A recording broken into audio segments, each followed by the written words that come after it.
I hope you're having a terrific Thursday. Welcome to the 4 to 5. I'm Lauren Coleman here with Tim Buckley and Chad Silver. Good to see you all, and I know that you're happy to see Tim Buckley because isn't that nice? we blame him.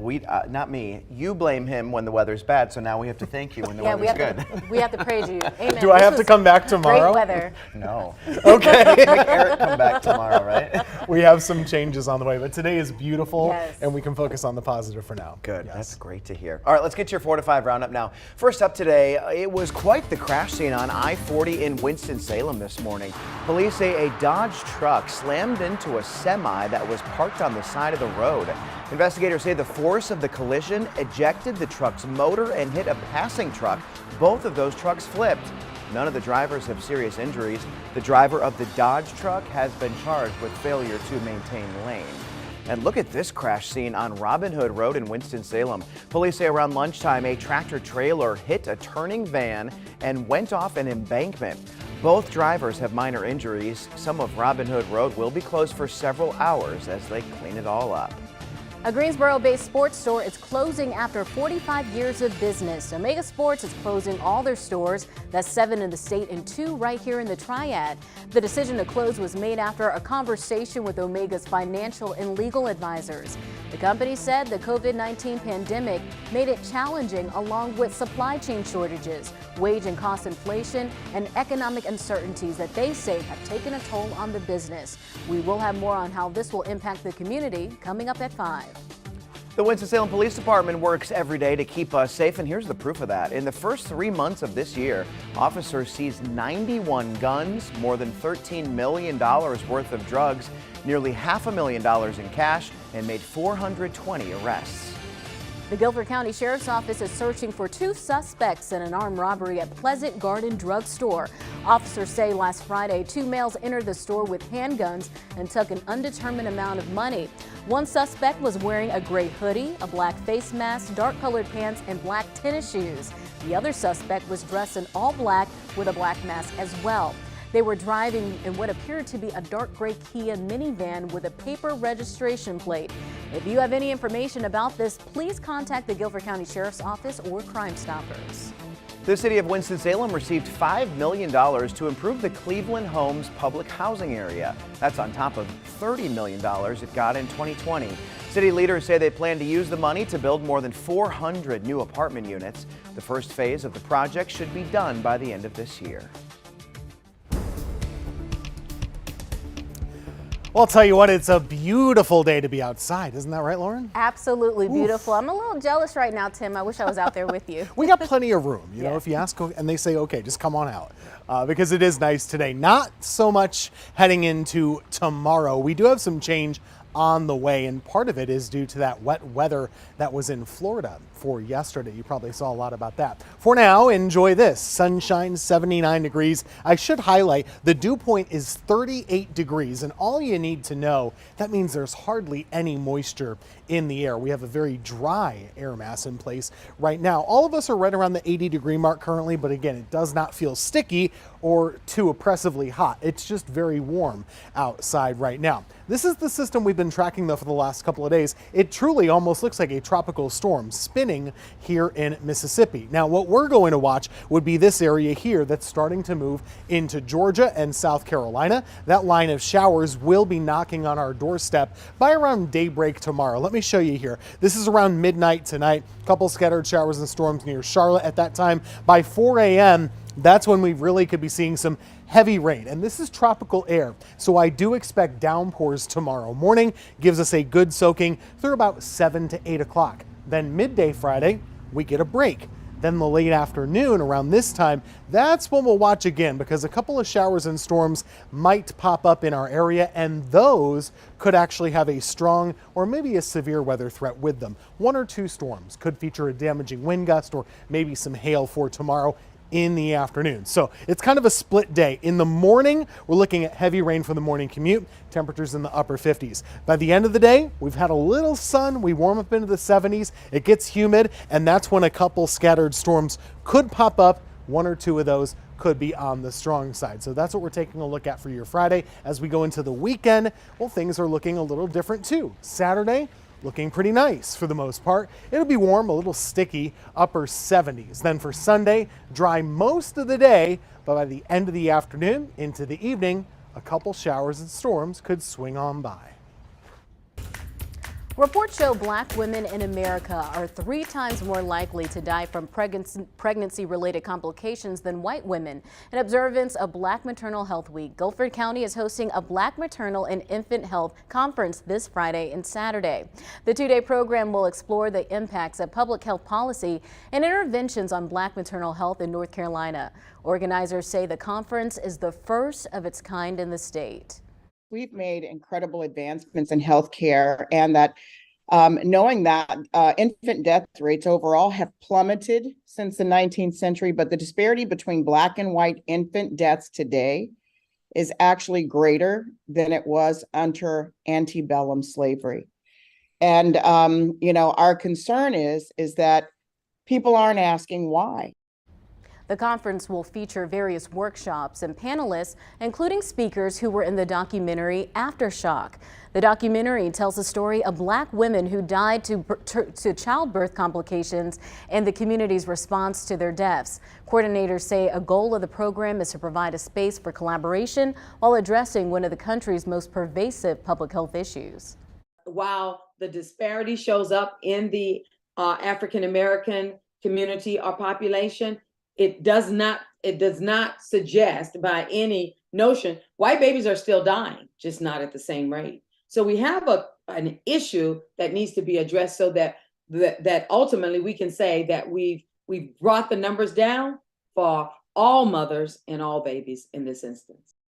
The conference will be held this Friday and Saturday at the Conference Center at Guilford Technical Community College. For details on time and registration, just look for the story up on our website. We'll be right back.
Have you ever wanted to have an actual sword fight? Well, now you have the chance.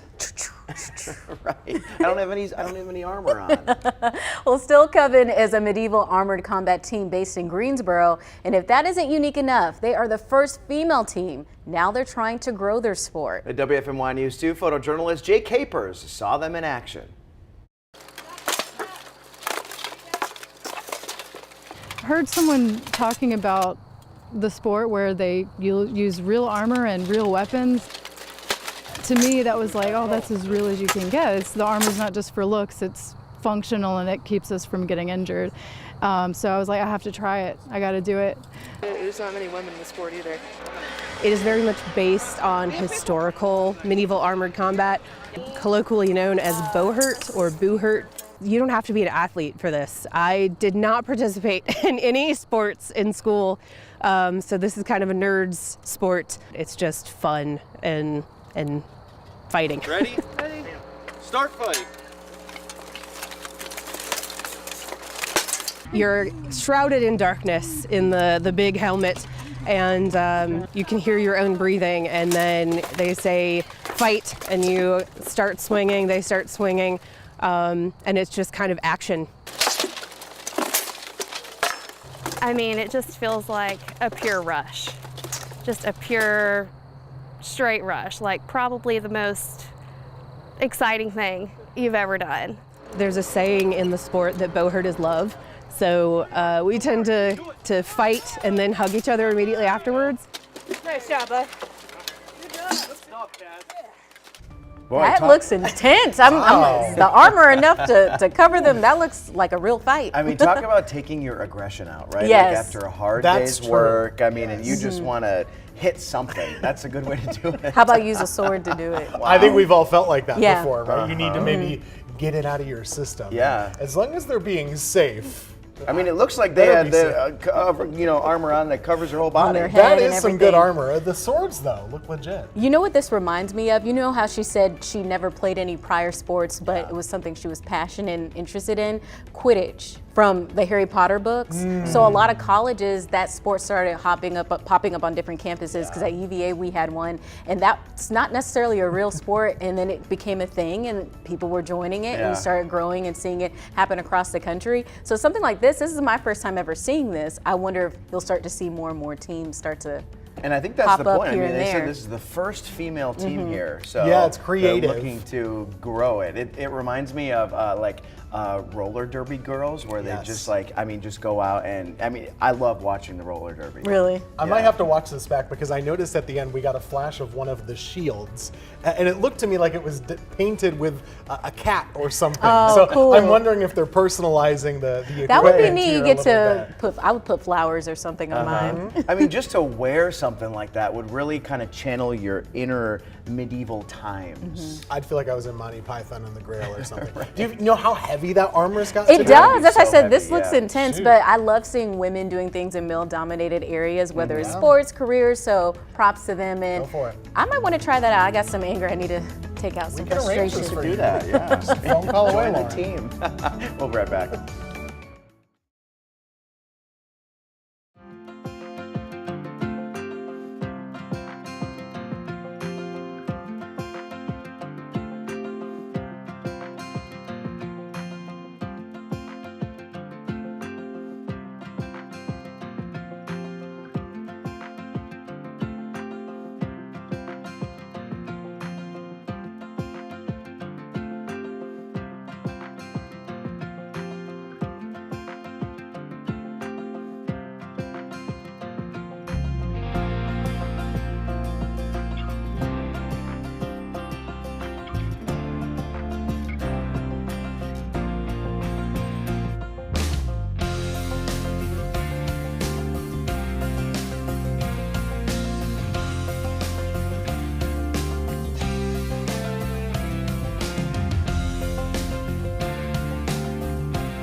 Well, on this Thursday, we're enjoying the sun and the beautiful warmth and all the nice weather in the Triad.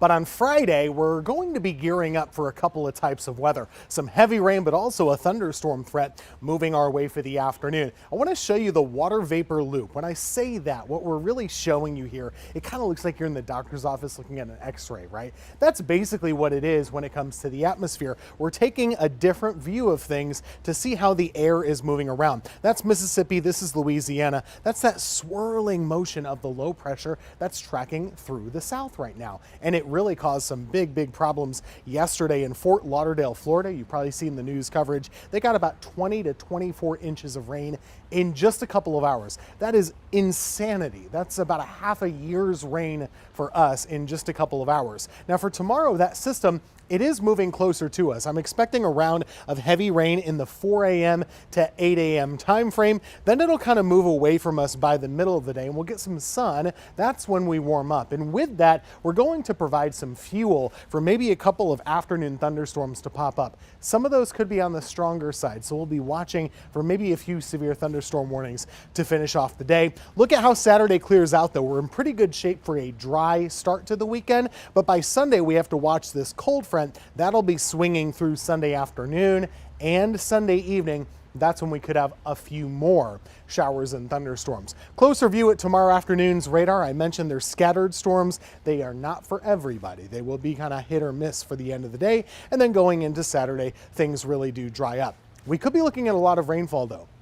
Around 1 inch of rain is possible for your Friday, maybe a little bit more in some areas. The dry weather for Saturday, as I said, should be on pretty good track, only about a 20% chance of rain. But looking at Sunday, take a look right here. This is that cold front approaching us. So by the evening time, that's when a few showers and storms could swing on by. Keep an eye on that if you're headed up to Martinsville for the big race this weekend. For your Friday, morning time, heavy rain, midday, pretty dry. The best chance of a couple strong or severe thunderstorms would be between 2 and 8 in the afternoon. We will, of course, have coverage for you here on News 2.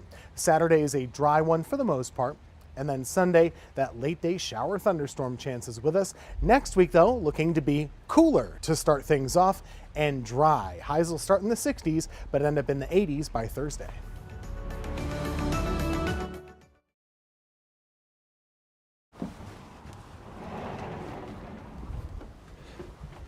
One, 2, 3, 4, 5, 6, 7, 8. I'm coming in. I'm coming in.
As we quickly approach summer, you might have seen previews for a few of this year's blockbuster movies. Our movie critic Manny Franks has a preview of what to expect.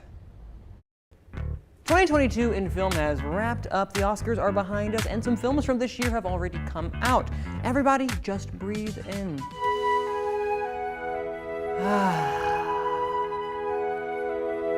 Okay, now back to the movies. A new year means new films releasing both in theaters and on streaming devices. So just like last year, I'm going to give you all a brief overview of a couple of titles that you should have your eye on for the first half of the year. So without further ado, roll the tape.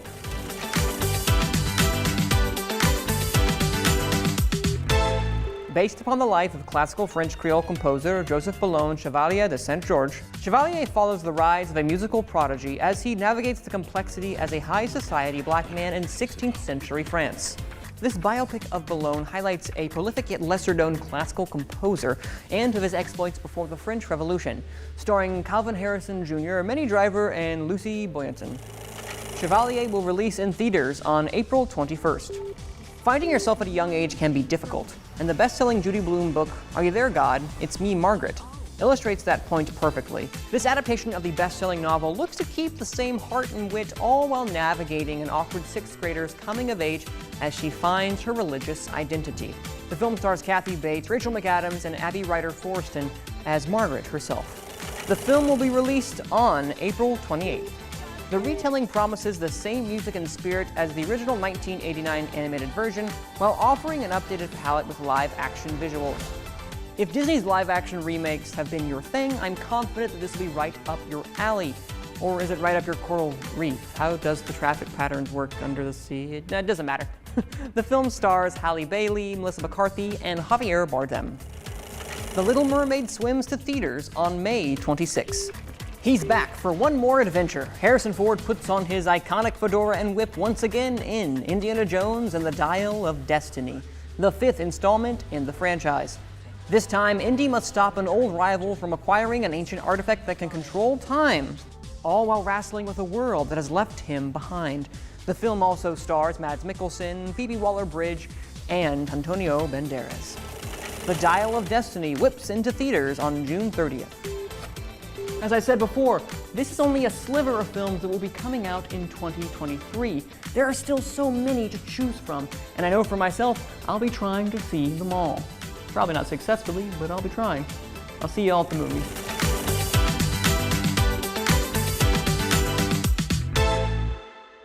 Lots of good ones there. Of course, and as I said, I only touched the surface. There is a whole world that we can be a part whole new world. Yes. That one too, yeah. There's a part of your world, there's a whole new world, whichever Disney movie you want to go to. We had one already, remake, so. All right, is there one that you're really excited about that you talked about? That I talked about? Of all these, I mean, I'm a big Indiana Jones fan. I'm kind of, Harrison Ford's a little old, so I'm very curious, cautiously optimistic is what we shall say. But I'm curious because James Mangold, who did Ford v Ferrari. Do you guys know that one that came out a little while ago? James Mangold, he did Logan with Hugh Jackman a while ago. He dips his toes in various genres. He's directing this one. I'm very excited about this that film in particular. It's just exciting to see a lot of people going back to the movies. I know during the pandemic, once they closed, some people were kind of hesitant to go back, but now you're seeing more and more people go back. Yes. More people talking about, hey, I can't wait to go to theaters to see this. And there's going to be like a whole plethora of films that are going to be released specifically this year, because obviously people delayed releasing films because of the pandemic, and they kind of put them on their back burner. But I think we finally caught up to those that had been on pause. So now we're just kind of back into the swing of things. Yeah. I'm just curious, on an average, how many movies do you watch per week?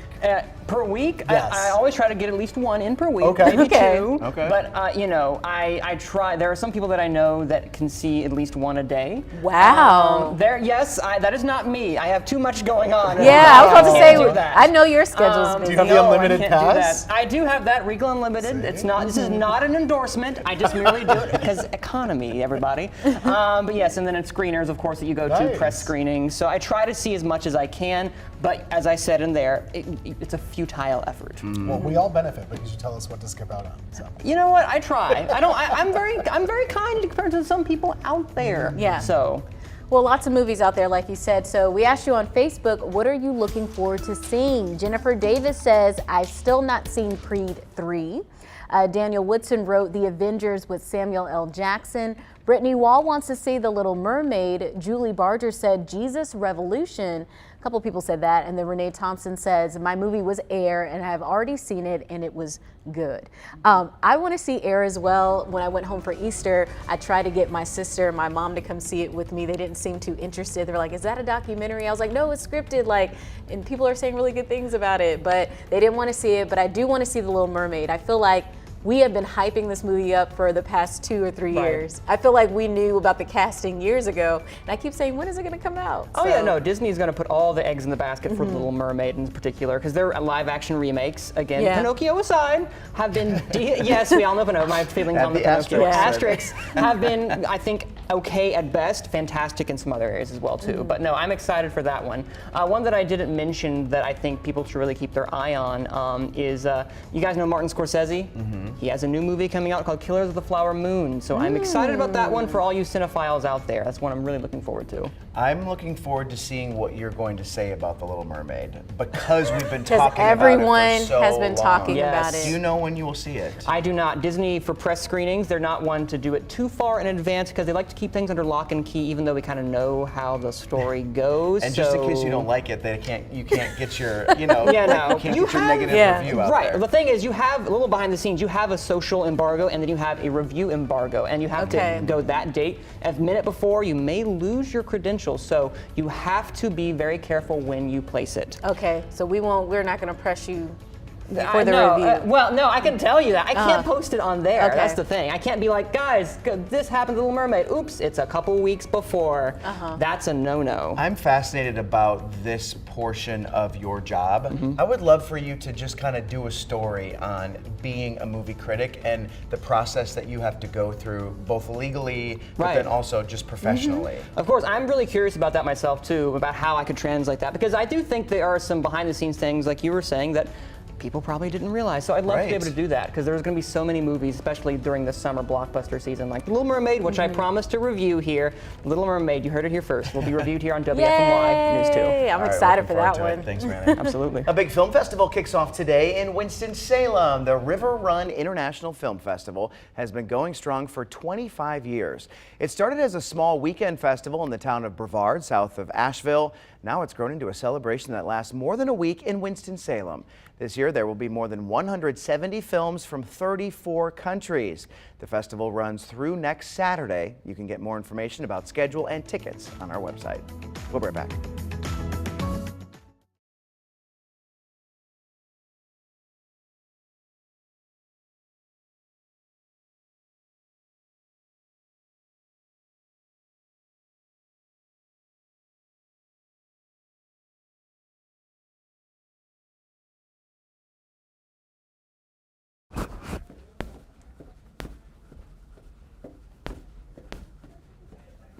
Hello, mic check. 1, 2, 3, 4, 5, 6, 7, 8, 9, 10. Mic check. Mic check.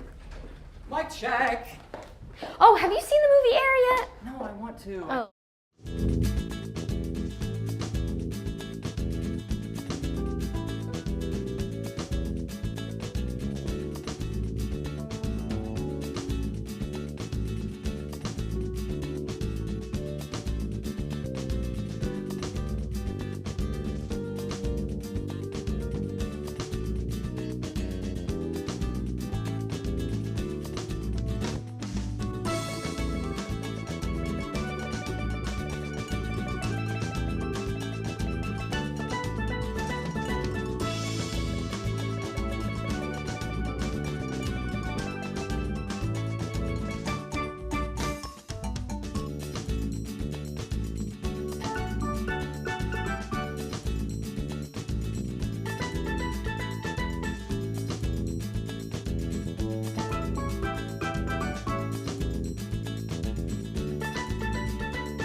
Welcome back to the 4 to 5. I'm Chad Silver here with Lauren Coleman and Tim Buckley. We are happy that you have joined us on this Thursday. Yeah. And we're also happy about the weather today, but it's not going to be sticking around very long, is it? Yeah, it would be nice if we could keep this around a little longer. I know people are especially worried about the weekend. Yes. Because get this, I just was looking up through the books, and we've only had 3 weekends this year that have been dry on both days. Really? I can believe that. So out of all the others, there have been about a dozen or so where it's been wet at times, not the whole weekend, and that's just kind of frustrating. But we can expect that this time of year because, you know, April Yes. showers bring May flowers. So. That's true. So going into this weekend, we have a few more wet weather concerns. It will start off for tomorrow. I'm thinking Friday certainly will be our wettest day. Saturday looks to be drier, and then Sunday we'll have to at least watch things for the afternoon. For today, no worries at all. Temperature right around 79 degrees. There's hardly any humidity in the air, so this is all comfort. There's no stickiness to it today. Temperatures where you are right now, low 80s if you're in Martinsville or Reedsville, 81 in Burlington, Siler City at 80 as well, some upper 70s for our foothill communities. This weather system across the south is a little wild right now. There's been some craziness, of course. You probably saw Fort Lauderdale just getting absolutely drenched with incredible rainfall yesterday. This is that same storm. It's also swirling around like a tropical system in Mississippi. What we're watching, though, is this first band of showers that's moving into South Carolina now. It'll be set to arrive in our area closer to the early morning hours, around 4 a.m. to 5 a.m. on your early Friday. However, there are some of these storms that could present a stronger severe component for tomorrow afternoon. There have been a couple of tornado warnings in Georgia. Here's how I see things shaking out for us.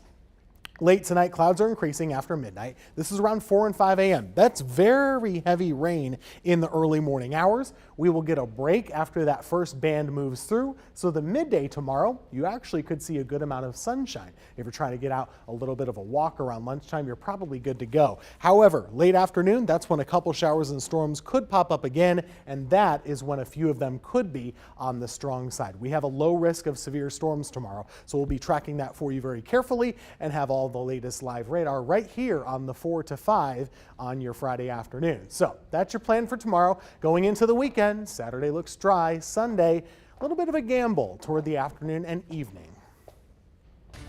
Maybe you've seen these pictures trending on social media this week. The Forsyth County Animal Shelter shared pictures of 2 dogs someone left outside its front door. They're both less than a year old. They also left a note asking the shelter to take good care of them. There's been quite a debate in the comment section of this story, some defending the previous owners, others wondering why they couldn't hand them over the proper way. As you might know, the shelter is currently closed as they finalize a transition in leadership. They expect it to reopen next week. The county took control of the shelter after a dispute over a contract with the Forsyth Humane Society.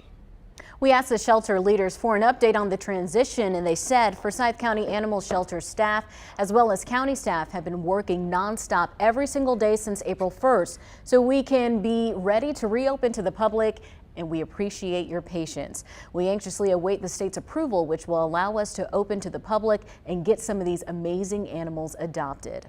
If you do need to surrender an animal, there are several options in our area. The Guilford County Animal Shelter is one of them. It is open from noon to 4 every day except Tuesday. Yeah, it was sad to see, you know, the way that these dogs were surrendered to the shelter, especially considering the shelter is closed right now to adoptions. But I think I really got a better understanding of how people felt by reading the comments. Yes. You know, you just never know the situation that a pet owner is in when they surrender a pet. I mean, for the vast majority of people, I imagine if you are an owner of a pet, it's hard to let that pet Absolutely. They're family members. They're our family, they're our children, our brothers and sisters.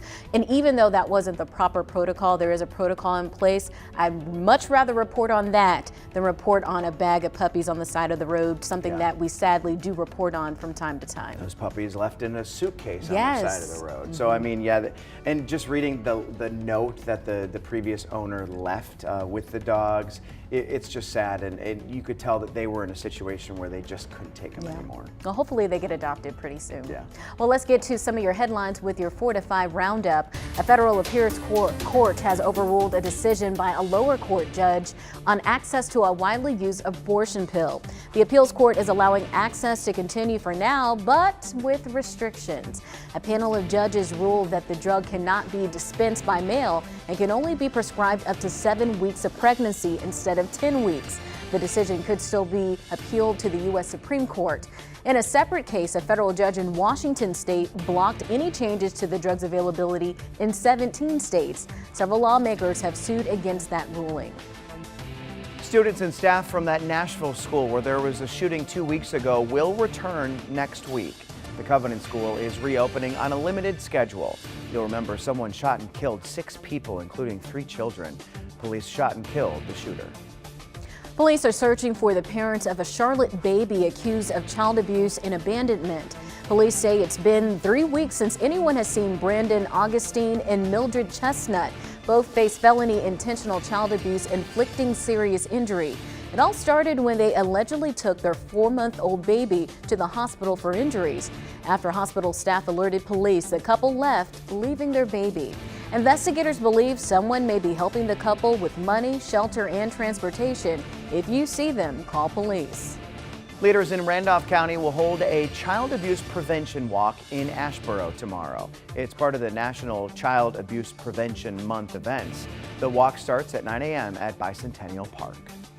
The location of the WIC offices in Randolph County is changing. They will move from next Wednesday, from the Public Health Main Building to the Northgate Shopping Center in Asheboro. Office hours and the phone number will not change. WIC will continue to provide services to its clients at the Satellite Clinic in Archdale on Thursdays. There are several events happening in our area this weekend. First up, Guilford Works is hosting a job fair tomorrow aimed at finding jobs for people who were previously in jail. More than 20 employers will be there, as well as professionals to help people get back on their feet. Several of the jobs have starting pay of $20 an hour. It's at the Warnersville Rec Center in Greensboro at 11:30. Then on Saturday, the Rockingham County Sheriff's Office will host a job fair to help fill detention officer vacancies. They will go over all the duties of the job as well as salaries and benefits. Again, it will be this Saturday at the Sheriff's Office in Reedsville from 8 to 9:30 in the morning. Winston-Salem's Great Cleanup is happening Saturday morning from 9 to noon. When you register ahead of time, you can request an area you'd like to help beautify. Bags, gloves, and vests are provided, as well as lunch. Starting April 16th, you can bring in old, expired, or damaged car seats to certain Targets and get a 20% off coupon for a new one. At last check, the closest stores to Greensboro participating are the Holly Springs and Mooresville locations. The trade-in window ends April 29th, and the coupon can be used through the Target app or through Target Circle Rewards program online. North Carolina A&T has found its next men's basketball coach. They introduced him this afternoon. WFMY News 2's Amanda Ferguson joins us now to tell us all about the Aggies' new leader. The Aggies welcoming Monte Ross to North Carolina A&T as the 14th head coach of the men's basketball program. He spent the past 3 seasons as an assistant coach at Temple, but prior to that, he spent a decade as the head coach at Delaware, which means he comes to A&T with a lot of experience in the CAA, the conference the Aggies are in. Coach Ross tells us why he chose to come coach here at North Carolina A&T. The campus itself, it's a beautiful, beautiful campus. And when you talk about the #1 HBCU in the country, 40,000 applicants a year, and those applicants are between a 3.7 and a 4.0 GPA. There's quality here. There's quality here, and I wanted to be a part of that. And again, with it being in the CAA, it's a league that I'm very familiar with. And what better place than A&T to get back into the CAA? Coach Ross is no stranger to the Triad. He played college ball at Winston-Salem State. We'll be right back after the break.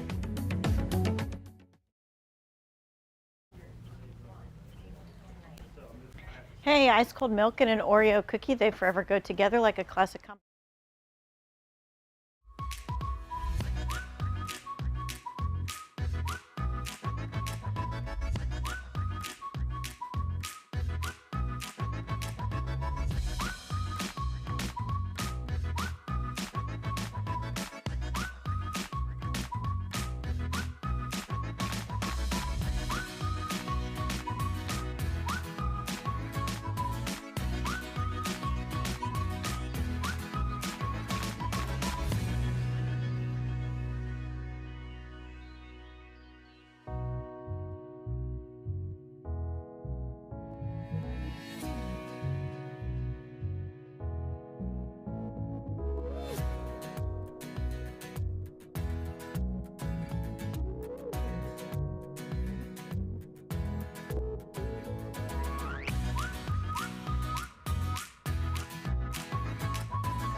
The good old grilled cheese. This was dinner last night. 2 kinds of cheeses, might I add, on a little bit of wheat bread with something I thought was a little bit unusual. You ready?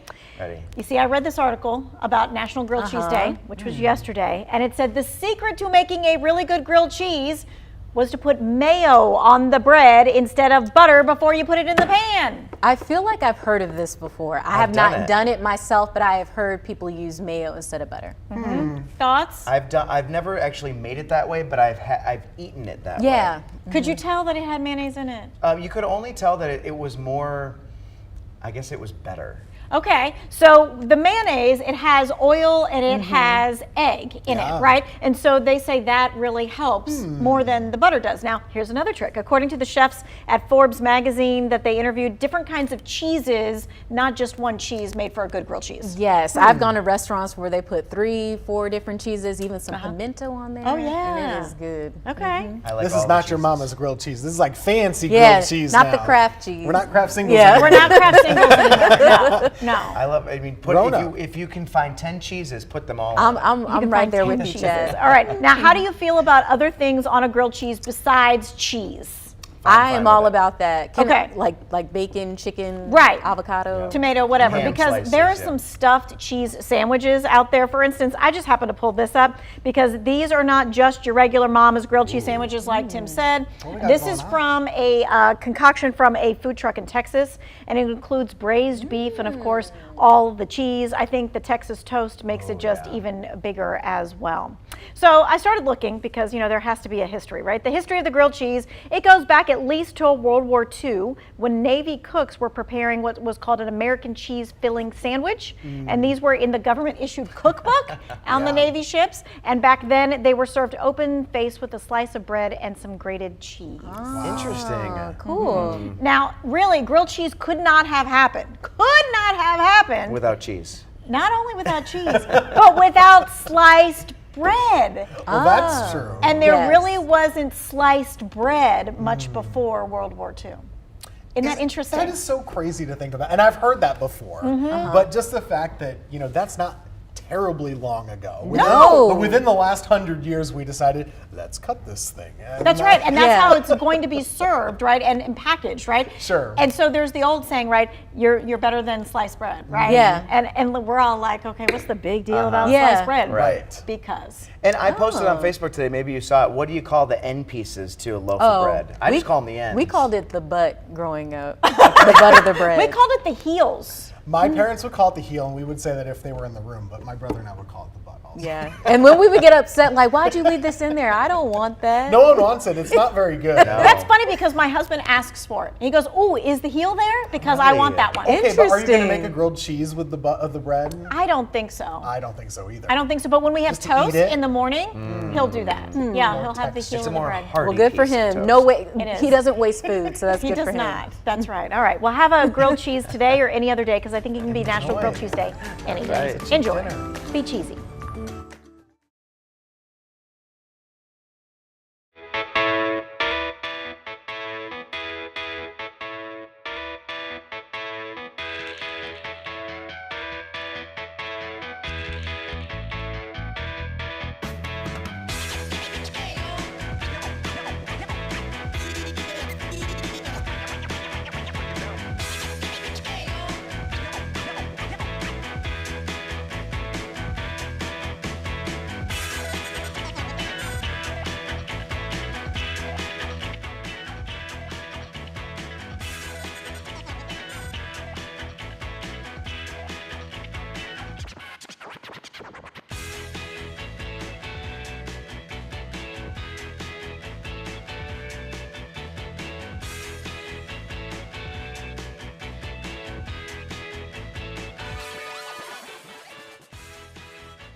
U.S. President Joe Biden has been welcomed by many to Ireland this week, but the same could not be said for the Irish president's dog, who did not succumb to the American leader's charm. The Irish president's beloved Bernese Mountain Dog was not having it from President Biden. He tried to lure the pup in with a treat, but the dog decided to just bark at him. Both presidents are dog lovers. President Biden has often had his German Shepherd Commander with him at the White House. This actually isn't the first time the Bernese Mountain Dogs have stolen attention from a head of state. Check him out demanding attention as the president of Ireland gave a speech. It hasn't stopped the president, however, from bringing the dogs on trips with him. So the dog just likes the attention on him. He said, who's this new guy coming in here that everybody's clapping for? He's like, I don't like him. Hey, it's just another fella to him. It doesn't matter if it's the president or whomever. Right. It's funny that they just kind of let the dog out, roaming free, when clearly the dog has a history.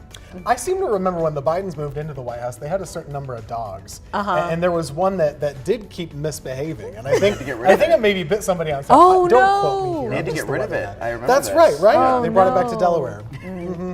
So dogs, you can't They always visit it on control. holidays. Right. Yeah. I just think it's cute that the Irish Prime Minister there, though, he has them all the time. It must be, kind of like the persona.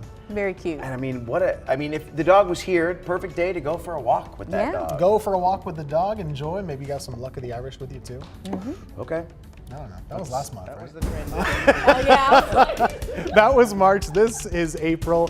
March has shamrocks. April has showers. Yes. So going into tomorrow, everybody, we are having rain in the forecast, and it'll be a couple of different types of rain throughout the day. So one of the things we'll look for will be a round of heavy rain tomorrow morning. And then this time tomorrow afternoon, we'll have to watch a little bit closer for a couple of scattered thunderstorms. So here's the system on the wide view. We're looking at it in a few different ways. This swirling area is the center of the storm. So we're south of Memphis in Mississippi, Alabama, Louisiana. Take a look. What we're looking at here is kind of like an X-ray of the atmosphere. We call it the water vapor loop, so we can see how the air is moving. And it's pretty fascinating to see this swirling area right now across the south. That low will be heading closer to us over the next couple of days, and that's why in our forecast throughout the week we've been including a pretty good chance of rain, especially for Friday, but also a little bit for Sunday as well. Let me show you the other part of the storm, though. This is what we're going to be looking at for tomorrow. These different little bands that form on the edges of it. It's kind of like a tropical system. So we have one band right now in South Carolina, another one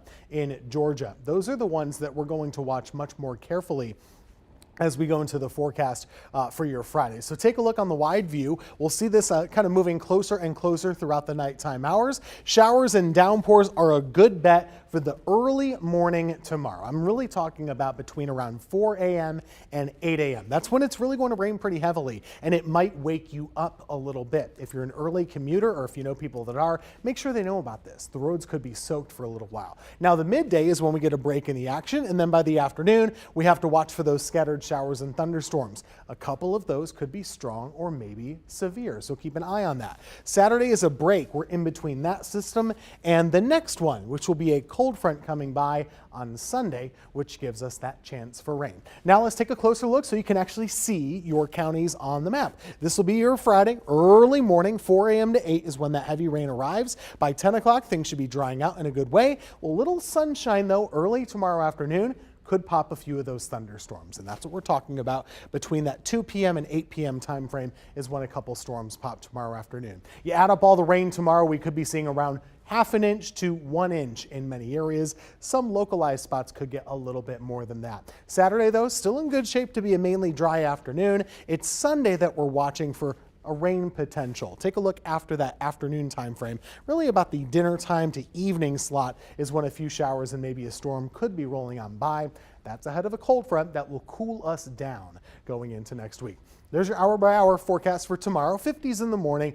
Good chance of that heavy rain. I'm pretty confident that's going to happen there for your morning commute. But the middle of the day is the drier part. And then the afternoon, you'll see a couple of scattered showers and storms. Keep it with us throughout the day. We'll have those radar updates for you. And you can always track at home on the News 2 app. For the weekend, Saturday would be the day to get outside if you can. Upper 70s for highs. A little sticky. Some humidity that we don't have in the air right now will be with us. And then for Sunday, yes, there is a chance of rain and storms, but it's mostly just for the evening. Dry next week.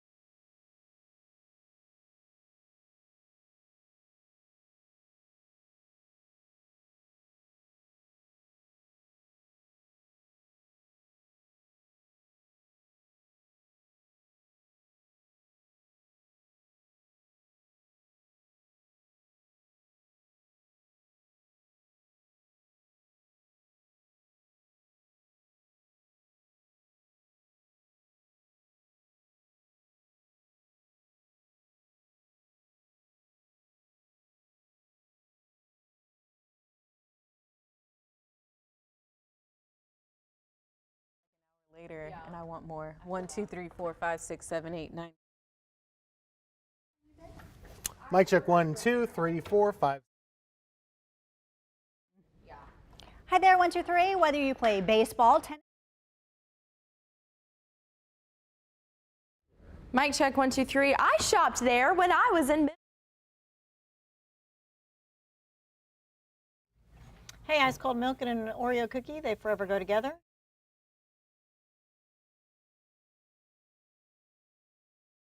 I did, and I read it.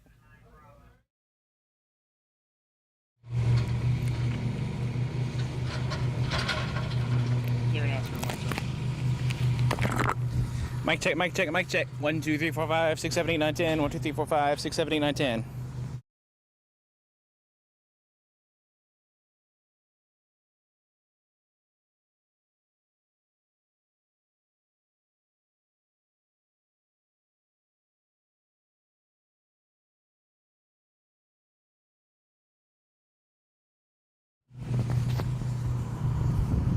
They are lifting wood.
I'm so excited. My cousin is coming to visit me this weekend. Her name is Bria, and this will be her first ever trip to North Carolina. She's in her early 20s and is excited to see what this area has to offer. I love when people visit the Triad for the first time because of all the options for things to do. It's a big responsibility to show first-time visitors the highlights. Their entire experience of this part of the country sits on your shoulders. It can be stressful to think of where to take them. I'm sure you have your go-to spots. For me, my #1 suggestion is Hanging Rock. It's a fairly easy hike, the views are great, and you can stand under a waterfall. It's a hit with my Midwestern visitors where that's not really common. I also like to bring them to Dames for chicken and waffles, the Science Center, a baseball game, and the News 2 studio, of course. When compiling lists of things to do, it gives me pride in knowing there are so many fun experiences at our disposal. The outdoor activities, the food, the southern staples. I have a 100% success rate too. Every visitor I've hosted has said how much they love it here. I feel the same. Sometimes it takes a first-time visitor to remind us how good we have it. That's just my 2 cents. And your 4 to 5. WFMY News 2 at 5 starts right now.